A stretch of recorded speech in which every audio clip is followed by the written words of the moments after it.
No, I wanted to talk about the classic. It seems like we've kind of built up some momentum, and like, from your lens, like what is, whether it's a mindset change or a change in the room that's kind of ignited some sort of spark, or if it's the guys are just getting more comfortable with 7 minutes with a singlet on. That's kind of where I wanted to start here, and kind of roll from there. Yeah, I think everything you said. I think it's a combination of both. We're wrestling more.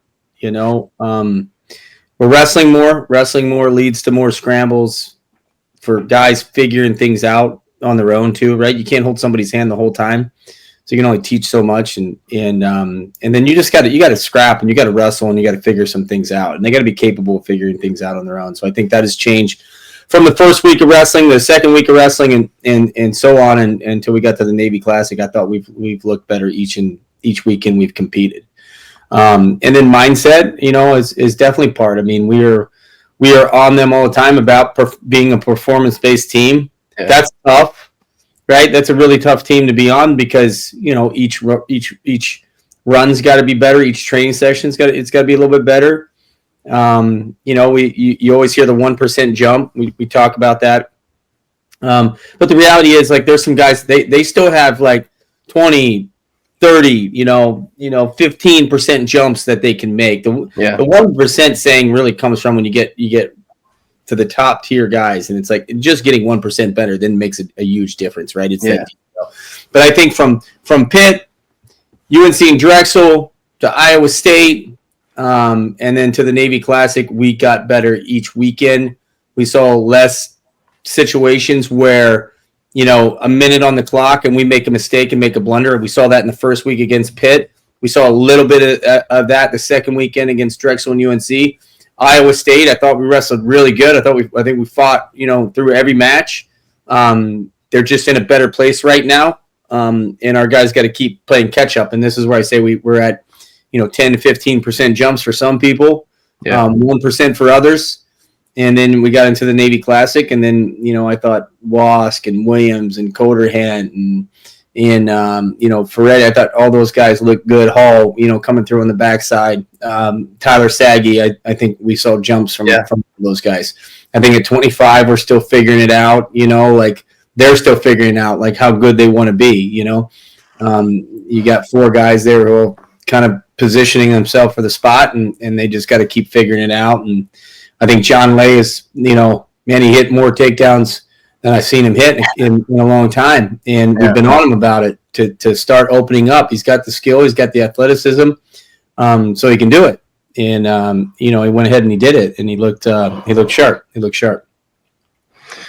Yeah, I think that's a pretty good recap. I think what I read today on the website was like 8 guys placed, top 5. And we took 3rd as a team, so overall, like, that's pretty good. And you hit on something there, like that performance-based mindset.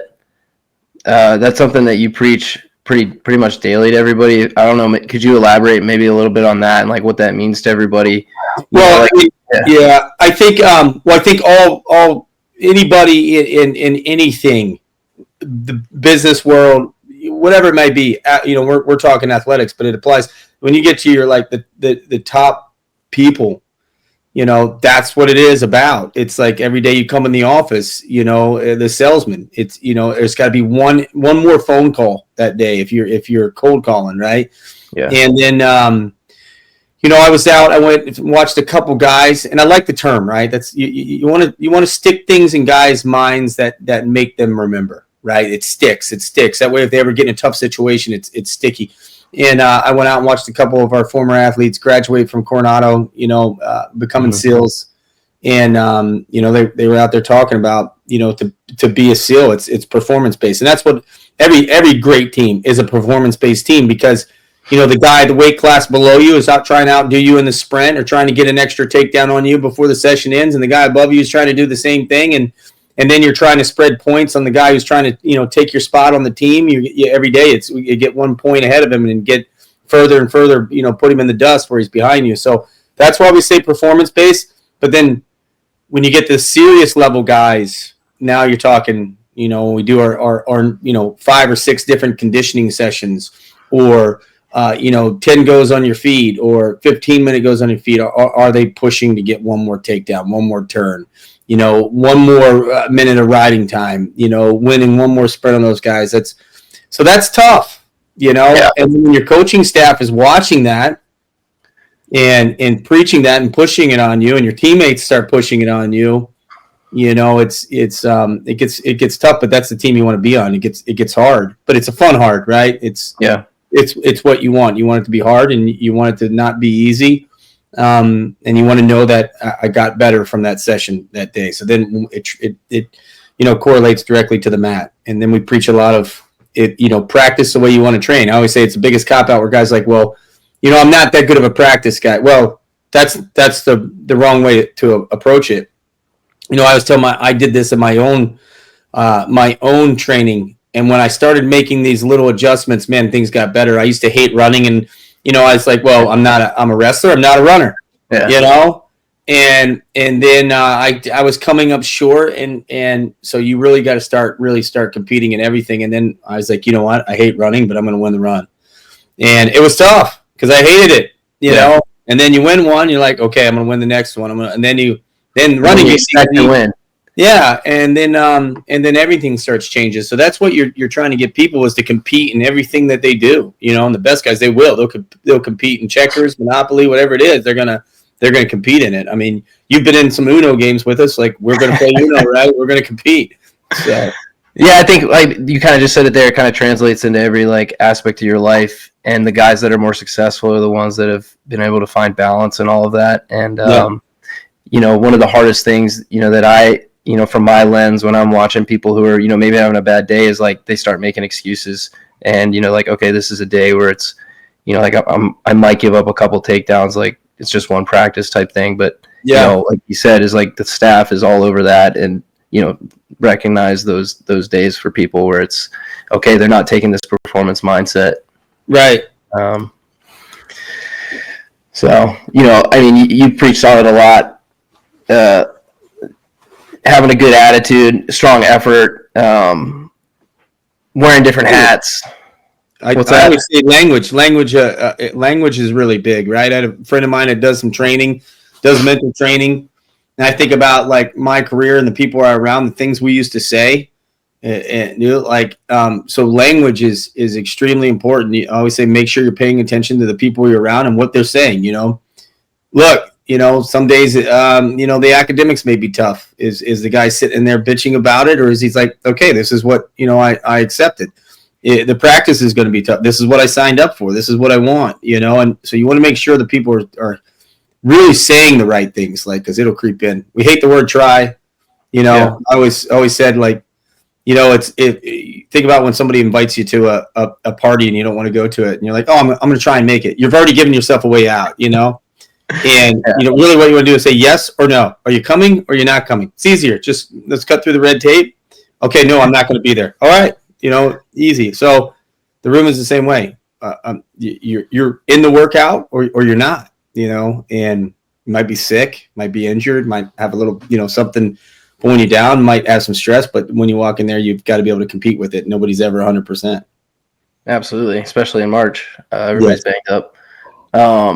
Kind of circling back to like what you were saying earlier about, we're wrestling more in the room, and, we're training a little bit different, and how the guys are kind of adapting to that, appropriately. And, I guess one thing, I don't know if I've actually asked you this before, but do you try to focus, do you look at the whole season, linearly, and like figure out like when are the guys supposed to peak, where should the training be the hardest? Or is it kind of just like how do you look at the schedule, and how does that kind of determine the way that the schedule is set up that way? We've got design breaks in there because we start looking at the season and we look how many weigh-ins, how many competitions. I typically want our solid guys to probably try to go into the conference with 20 to 22 matches in the conference, and then you're rolling into the tournament with about 26, 27 to the NCAA tournament. So yes, that way we look at it. And then the other part you go is feel. a lot of it is feel, based on how we perform coming out of an event, what we looked like on Wednesday compared to Monday. So then you get into the feel part, because there's days we've got a plan and I'm like, you know what, scrap it. Let's wrestle today. Right. That's what we need. We need more wrestling, and then other days like, okay, you need a body break and it's low impact drilling and speed and finding corners and doing that. So then you get into the feel part is what you get into. The conditioning part is always a feel for me. I'm like, based on Monday, Tuesday, how we looked, okay, let's hit them on Wednesday with the conditioning. And then we're always sneaking in conditioning without them really knowing it, right? The moving run to start the practice, right? I mean, that's consistently happening, and you're consistently getting stronger. Your lungs are getting stronger. Your heart's getting stronger. You're getting better at the circuit that you're doing, and then you're coming in and you're hitting it. So we're sneaking it in there as well. But the reality is most of that conditioning stuff should come during the actual wrestling part. Right. Did you think that way as an athlete too, or was that more something you've looked at more broadly as a coach, like the way that you trained and looked as an athlete? Feel. As an athlete was all feel for me. Like I could train. I mean, I always tell people, I forget weekends, forget Monday, forget the days of the week. I just go. And then, maybe I'd go 9 days in a row and I'd feel really good. And on day 10, I was like, man, I need a break. I would go off my body, but then coaching people, then you got to step back. You got to realize you got all different levels of guys. And I got to keep everybody motivated and everybody moving. Somebody I'm going to do more with because I can push them harder. The other guy I got to build up to get him to push harder, and so that was like when you start out coaching, that's the hardest part to learn at first. You think everybody's like you and they're not like you. Yeah. And you're trying to get them, thinking like you and thinking like the staff. And our entire staff is successful, right? So, we have to make sure we're bringing them along the right way, and other guys can handle more than other guys. And you want to get them there. You have to have the measuring stick in the room. And we've got some measuring sticks, and we have to keep getting more of those guys. Yeah. I've asked a number of people, Blaze, Barry, I don't know if I've asked you this yet, was it hard for you to transition from like that athlete mindset to coaching and like, because as an athlete, it's kind of like all about, not necessarily all about you, but like, you're focusing on your goals, and then that's the way you live your life, and I mean, you still have goals as a coach, but it's, you're tailoring it towards individuals and, external to yourself. So that's something that I've realized in the short time that I've been in this type of seat. Like in practice, I'm not trying to score every takedown like I would have if I was still competing, Yeah. So is that something you've thought about, or is that like? I think early on I did. Early on, like I said, I just go back to, you're young and you just assume everybody's like you, and so, and then you realize when you're building a team and you're going to have different guys in there, and some guys, they're going to be a key player in the room for you of being a partner for somebody. If you can see they're not the guy, and they fall in a role, and you got to keep those guys happy as well, because you need people, you need those guys, and you got to make them feel like part of the team, and then you hope that you can flip their mind somewhere. But then you get real hammers, and like I don't really have to tweak with this guy. I just got to keep tweaking his technique a little bit. So yeah, it is tough when you first start. You learn that stuff, that everybody's not like you. That's the biggest thing, and that's why you need in a coaching staff. I think we have a really unique coaching staff now. It spans all different decades, and so now you don't want everybody being the same, right? You want different voices that they hear. Coaches will say the same thing, but this guy's going to say it a little differently. Yeah. Guys are going to go to different coaches for different things. Like if you're all the same, then a kid has no outlet, so it's important that your staff isn't just one, model and that's it. So I think we've done a good job. We're all on the same page of what needs to happen in the room and on the mat. That has to be the same, but then the things you say has got to be, you want it broken up so kids have outlets. Well, yeah, I think you did a good job of setting that precedent early on with like the training rules, like we talked about it as a staff, and then that's kind of like the order of things that, the lesson of the week is like, hey, this is our mindset for this week. And so like but everybody has a different way of saying it, like you said. So All intentional, obviously, the way that you're doing it. What would you say is the biggest difference, I guess, between coaching at UNC and then Campbell and here? Like, what's different about Navy? I guess what separates us from everywhere else? There's a lot of things, I'm sure, but like the biggest thing, probably. The biggest thing, every single kid every kid here has a concern for wrestling and a concern for their future. Right. They're long-term thinkers. Like everybody on the staff, their success they had in wrestling is because you had this long-term goal and vision for yourself of what you were going to do. I always tell people I wanted to be the best in the world. So that goal came at about 8-9 years old. Yeah. And that was like that guiding light way out there in the distance that kept you on track. If you kind of swerve a little bit. And then you have all the present situations, the daily goals or the weekly goals, or the competition coming up that keeps you in line and keeps you focused because you got to be in the present. So our kids I think are really good about the present situation. But man, they're all really super mature kids, right? Like this is where I want my future to go because wrestling it's a small window. When you're doing it in your teens and late teens and early 20s, you think like that's all that matters to you, right? It's all that mattered to me. But it does end, it does end and you're going to want to plan. So that's the great thing about the Naval Academy. The plan is already in place for you. Like as soon as you graduate, you have a career, you have money in the bank. I always say a lot of our guys get married so early because they're financially secure, right? They can say how long was it for you? How long since the time you commissioned, did you get married? We waited 3 years. Okay, so most guys go right at it. Yeah, they go because they can, and they get their future started and they start building families. And it's like I look back all the time. Before you have kids, I was training. If I could do it over again, I would have definitely had my kids at a younger age. Because you always think like, well, I got to have more money in the bank. I got to do this. I got to do that, and you realize in the end you're never ready. So you just got to get so like you figure it out as you go, and but the academy gives you a head start on figuring it out because you do have those things in place. Yeah. Okay, so you say it's more like the athlete, the type of athlete, I guess, is the difference. Yeah. Yeah, athlete and how they think. It's different. Has that changed your perspective for recruiting? A little bit, right? A little bit. What we really look out for is a kid that we say, you know what, this isn't for him. Like I don't think this is for him. Like that's I might say things, I might do things.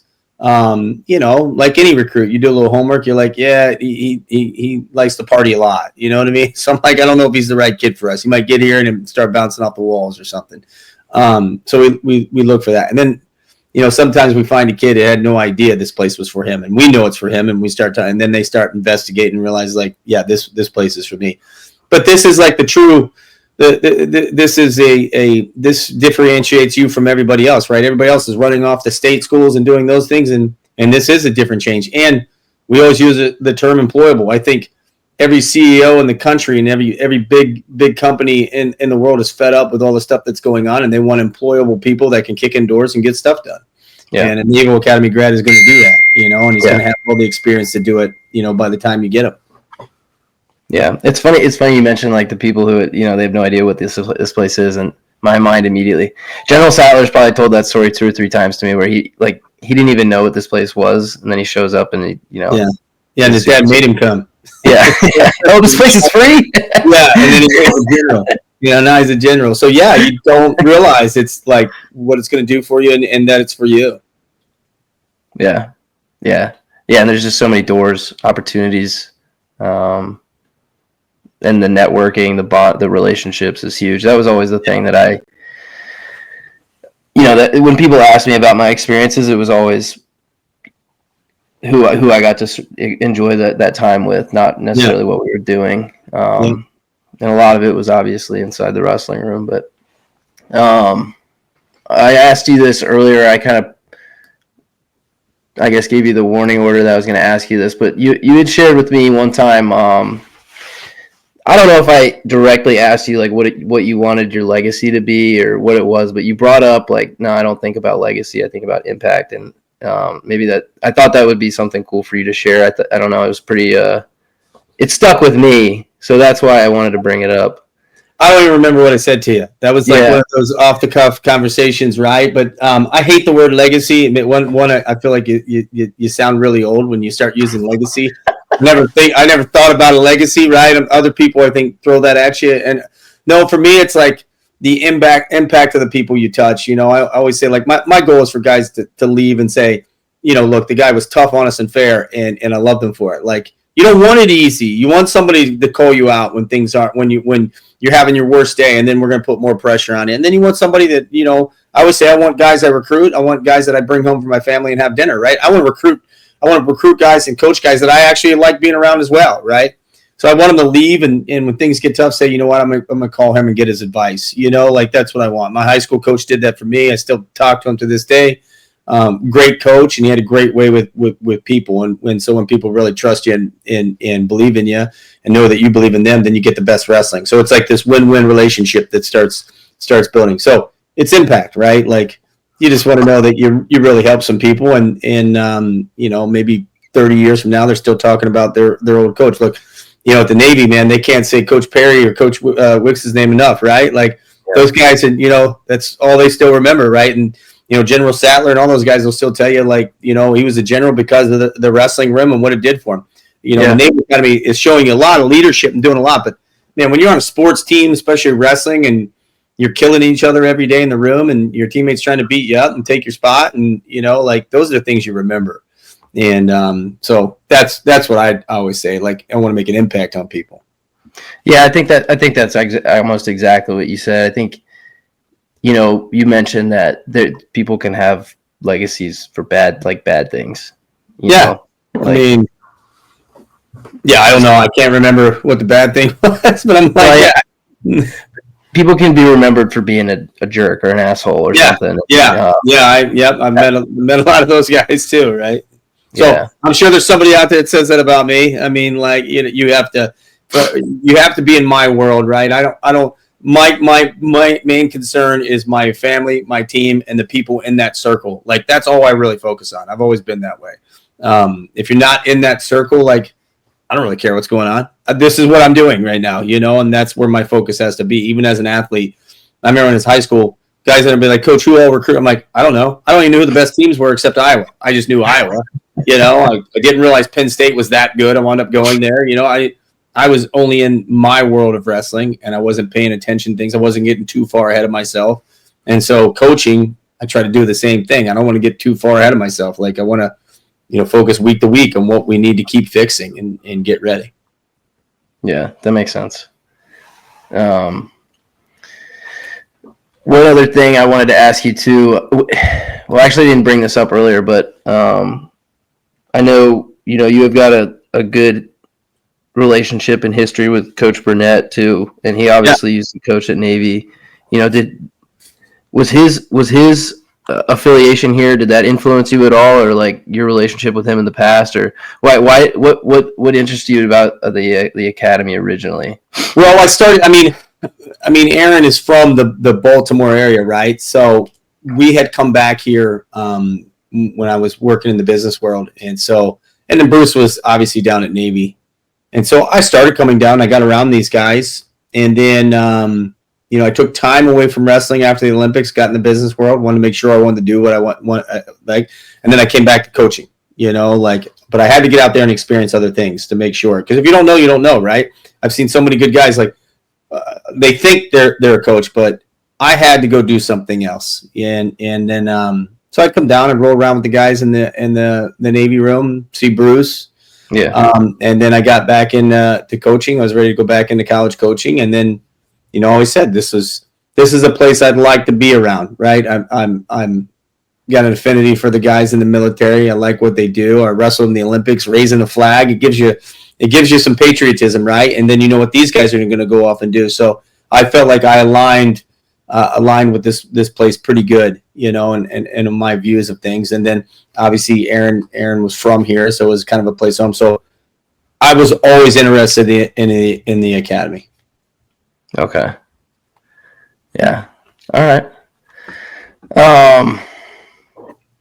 yeah, I mean, that's all I wrote down. Was there anything you else wanted to talk about, Coach?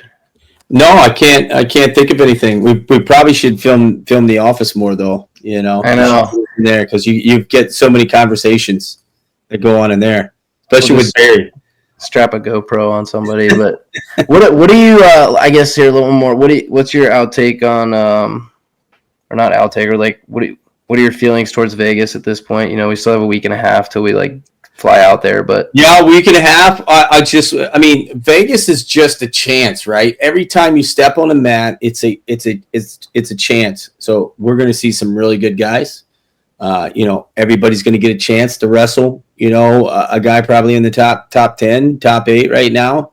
And so, man, you got to take the opportunity. Is what you have to do. You got to go for it. You have to. You want to see where you're at. And so that's what I hope to do. I hope we get out there and everybody just goes and sees where they're at. And hey, maybe you're at the top, or maybe you're sitting at number 3 or 4, and now you have a really good plan and know what you do. Like this weekend, Was got a chance to wrestle Pento. Okay, so he's got to see where he's at right now. And rankings are rankings, but they're kind of close, right? You're getting a feel and a visual, and you get a chance to touch somebody. And Colderhand got to touch Hardy again, and see where he's at. So. You just got to seize the moment, man. You got to seize that chance and go out there and let it fly and see where you're at. Yep. Yeah, it'll be good. Not lock up for sure. Yeah. Well, it'll be exciting weekend of wrestling for sure. But thanks for your time, and I'll see you around, Coach. All right, appreciate it. Thanks.